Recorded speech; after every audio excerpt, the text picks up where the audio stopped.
देवी सर्वभूतेषु शक्तिरूपेण संस्थिता नमस्तस्यै नमस्तस्यै नमो नमः।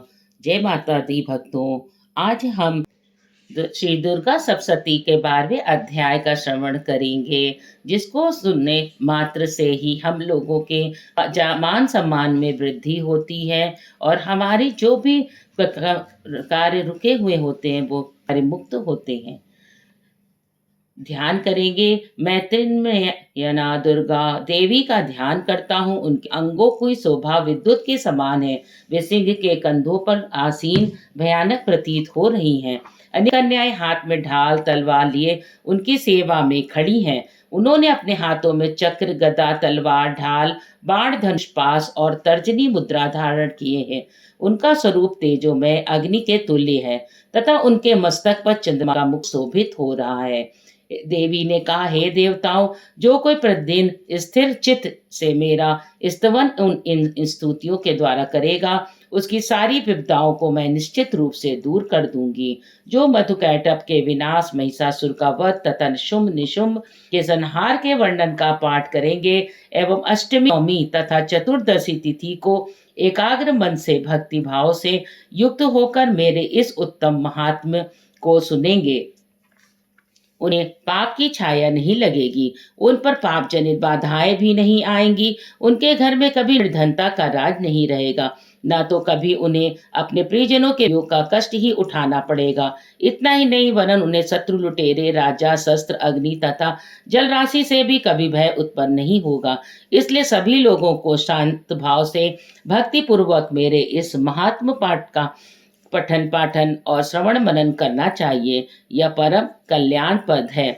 मेरा महात्म महामारी जनित सभी उपद्रवों और तथा दैहिक, दैविक और भौतिक तीनों पाप तापों का समन करने वाला है। मेरे जिस मंदिर में विधि पूर्वक प्रतिदिन इस महात्म्य का पाठ होता है, वहाँ मेरा सदा निवास रहता है।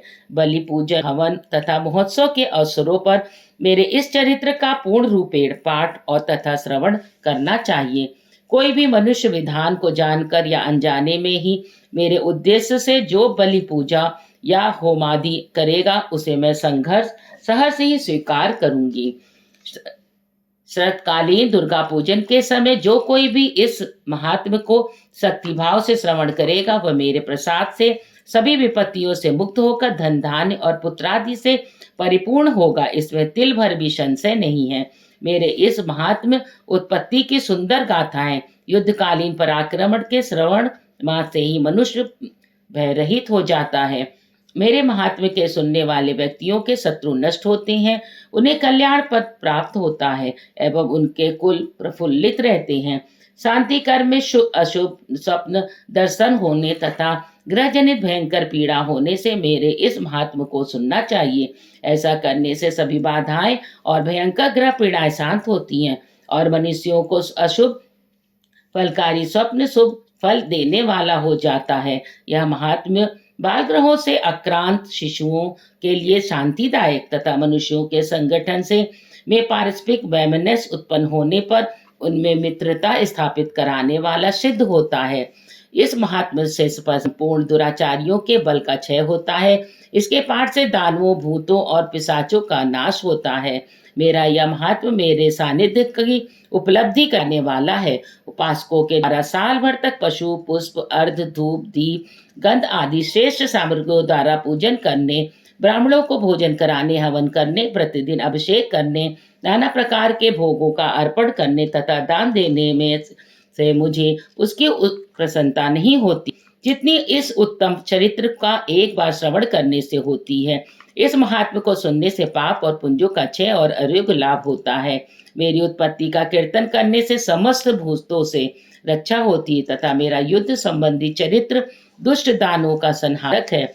इसके श्रवण मात्र से ही मनुष्य निर्भय हो जाता है। हे देवताओं, तुमने और महर्षियों ने मेरी जो स्तुतियां की है तथा ब्रह्मा जी द्वारा की गई स्तुतियां सभी कल्याणकारिणी बुद्धि होती है। वन में सुनसान स्थल में या देवाग्नि में से घिर जाने पर, जनहीन स्थान में लुटेरों के चक्कर में आ जाने पर, शत्रुओं द्वारा बंदी होने पर अथवा वन में शीघ्र व्याघ्र जंगली हस्तियों के पीछा करने पर, राज्ञा से बंधन या वक्ष स्थल पर ले जाने के समय अथवा समुद्र में यात्रा करते समय तूफान के कारण नाव डगमगाने पर, भयंकर युद्ध में शास्त्रों का आघात होने, वेदना से पीड़ित होने, इतना ही नहीं वरन समस्त भीषण बाधाओं के सामने आने पर जो कोई इस चरित्र का स्मरण करता है वह व्यक्ति संकट से पार हो जाता है।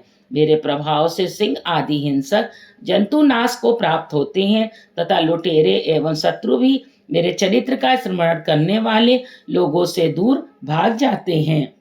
ऐसा कहकर सब देवों के देखते देखते ही पराक्रम वाली भागवती चंडिका वहीं अंतर्धान हो गई। सब देवी देवता शत्रु के मारे जाने से यज्ञांश का उपभोग कर पहले निर्भय होकर करने लगे, अपने अधिकार का उपयोग करने लगे। महाबलवान दैत्य शुंभ निशुंभ की मृत्यु के अंतर शेष बचे खुचे दैत्य पाताल लोक को चले गए। हे राजन, इस प्रकार भगवती अंबिका का शाश्वत और नित्य होते हुए भी बारंबार अवतरित होकर भूभार धारण करके संसार का रक्षण करती हैं। वे ही इस विश्व को मोहित करती हैं, जगत की सृष्टि करती हैं तथा प्रार्थना करते हुए संतुष्ट हो विज्ञान और स्मृति प्रदान करती हैं। राजन, महाप्रलय में महामारी रूप पीढ़ी व महाकाली ही इस संपूर्ण ब्रह्मांड में व्याप्त रहती हैं। समय समय पर वे ही महामारी होती हैं, वे ही स्वयं अजन्मा होती हुई भी सृष्टि के रूप में उत्पन्न होती हैं। वे सनातनी देवी ही समय के अनुरूप समस्त जीवों की रक्षा करती हैं। मनुष्यों के उत्थान काल में ही वे ही गृह में लक्ष्मी के रूप में निवास करती हैं, उन्नति प्रदान करती हैं। वे ही प्रतन काल में निर्धनता के वेश में विनाश का कारण बनती हैं। पुष्प धूप गंध आदि से विधिवत पूजन करके उनका स्तवन करने से वे धन्य धान पुत्र सद्बुद्धि तथा उत्तम गति को प्रदान करती हैं।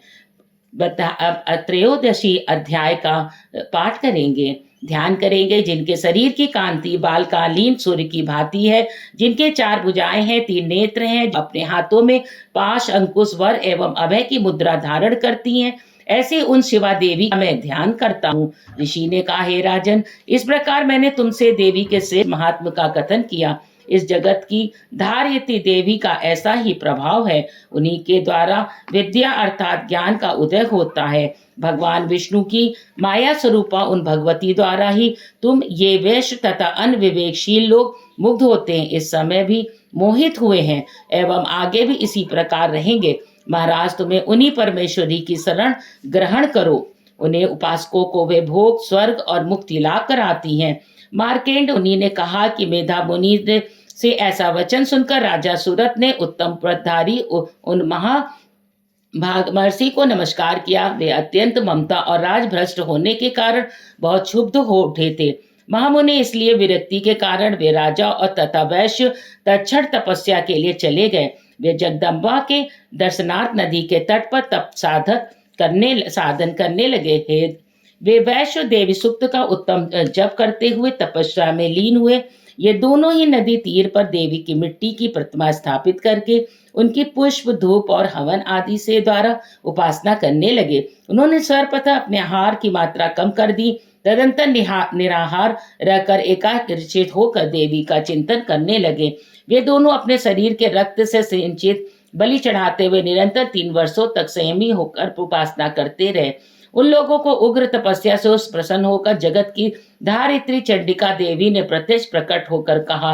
देवी ने कहा, राजन, अपने कुल को प्रमोदित करने वाले वैश्य तुम लोगों को कि जो भी मनोवांछा हो वह तुमसे मुझसे मांग लो, मैं तुम लोगों से प्रसन्न हूँ, अतः तुम्हें सब कुछ दे सकूंगी। मार्केंडी जी बोले, देवी की बात सुनकर राजा ने उन्हें जन्म में अच्छे राज्य प्राप्त करने का वर मांगा तथा इस जन्म में भी शत्रुओं की समस्त सेना को बलपूर्वक पराजित कर पुनः राज्य पर अधिकार जमा लेने का वरदान मांगा। वैश्य अत्यंत बुद्धिमान मनुष्य था, उनका मन सांसारिक विषयों से विरक्त हो चुका था, इसलिए उस समय उस वैश्य ने ममता और अंधकार मिटाने वाले ज्ञान की प्राप्ति का वर मांग लिया। तब देवी ने कहा, हे राजन, तुम अल्पकाल में ही शत्रुओं को जीत कर अपना राज्य पालोगे। अब वहां पर तुम्हारा राज स्थिर रहेगा। मृत्यु के पश्चात तुम सूर्य के अंश से जन्म लेकर इस पृथ्वी पर सारणिक मनु के नाम से प्रसिद्ध होगे। हे वैश्य, तुमने जिस वर को पाने की मुझसे इच्छा जताई है उसे भी मैं देती हूँ। तुम्हें मोक्ष प्राप्ति के लिए ज्ञान की उपलब्धि होगी। मार्कंडेय जी कहते हैं उन दोनों को इस प्रकार मनोभिलाषित वरदान देकर तथा उनके द्वारा अपनी स्तुति श्रवण कर देवी अंबिका वही अंतरहीन हो गई। देवी के इस प्रकार वरदान पाकर क्षेत्रीय के श्रेष्ठ सुरत नामक राजा सूर्य के अंश में जन्म ग्रहण कर सारणिक जनक मनु हुआ।